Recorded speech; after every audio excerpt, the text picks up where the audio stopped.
You drink milk from a cow. You put it on cereal. You foam it into lattes. You give it to children and call it healthy.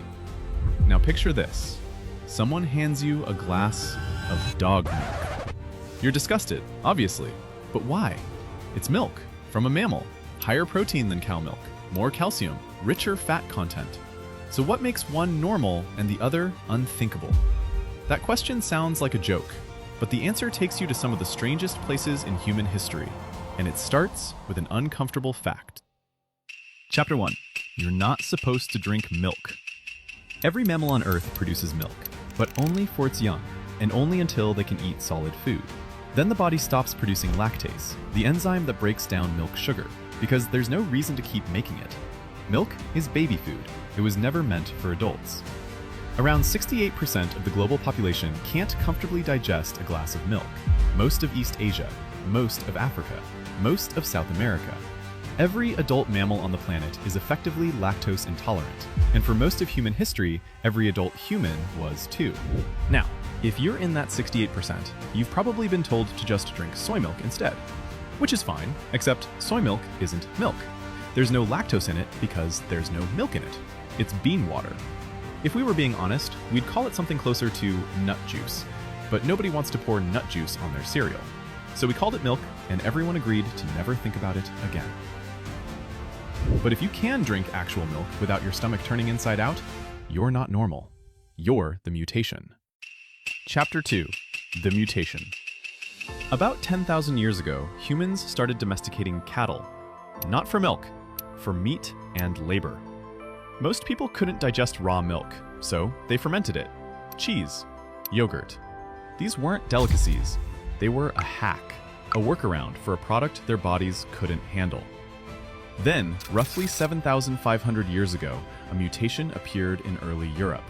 One change near the LCT gene on chromosome 2, and a handful of people could suddenly keep producing lactase into adulthood.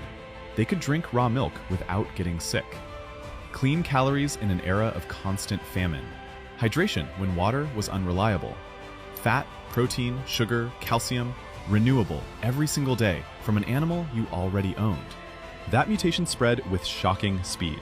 Geneticists call it one of the strongest signals of positive natural selection in the entire human genome. Not because people chose milk, because the people who could drink it survived famines that killed everyone else. Chapter 3. Why the cow? Why cow milk specifically? Humans have tried most options.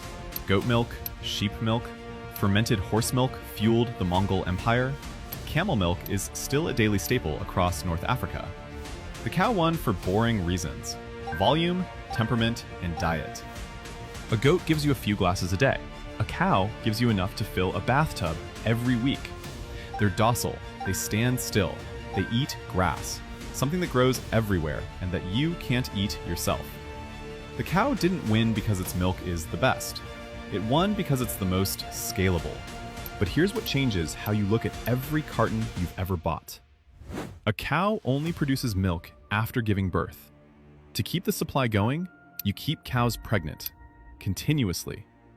A dairy cow spends most of her adult life either pregnant or lactating. The milk in your fridge exists because of a pregnancy you never thought about. Chapter 4. What about dog milk? So what about dog milk?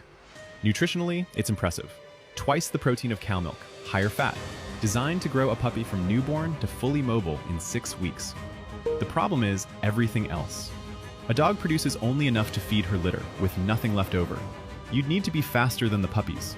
The dog would have opinions about this, strong ones.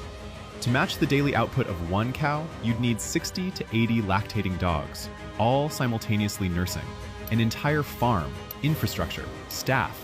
And the dogs would still probably bite everyone involved.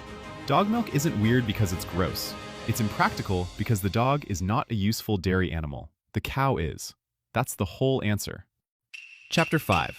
How milk conquered the world. So Northern Europeans mutated to drink milk. Cows were the ideal source.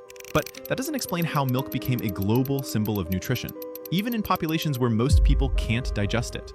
That part isn't biology. That's politics. When European powers colonized most of the planet, they brought their food systems with them. Systems built around dairy. Milk was the foundation of a healthy diet, not because of universal science, but because it was true for the population that had evolved to digest it. In the 20th century, the American dairy industry turned this into an institution.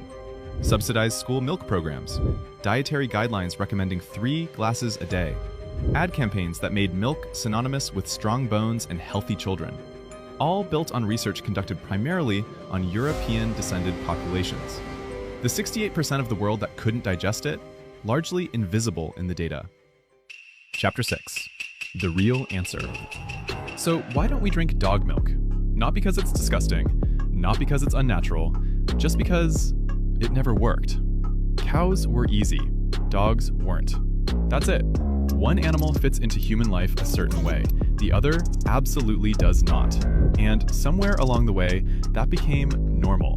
If things had gone differently, this would feel weird, and something else wouldn't. But they didn't. So here we are, drinking cow milk, not dog milk. Probably for the best.